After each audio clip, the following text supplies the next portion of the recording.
Hi, this is Vara from Scrappy Mania, and today I'm going to put I'm going to use this page, and this is one of my pages that I have a video tutorial on how to create this page. A long time ago, I was using the EK Success stamping gear, and that's what you see here. And I need to use that punch more often than what I've used.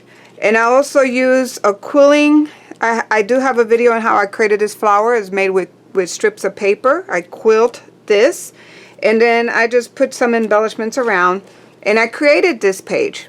So I want to go ahead and use it. I'm starting to use some of the pages that I've created in the past to put pictures.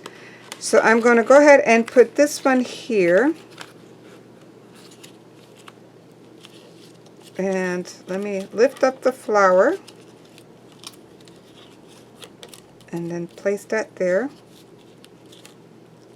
Okay, so that's for that one picture. And then this other picture, I'm going to go ahead and place it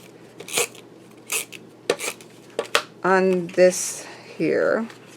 When I create these pages, I create them so that way my flowers, I don't put adhesive on the flowers or on the embellishments that are on top of the mat, because I want to go ahead and be able to put a picture on there.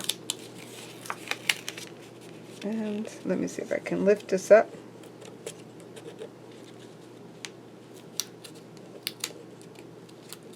There. So how about that? Okay. So there is completion of this page. So I hope you like this video. I'll put the link in where I show you how to create this page. And thank you for watching. Bye now.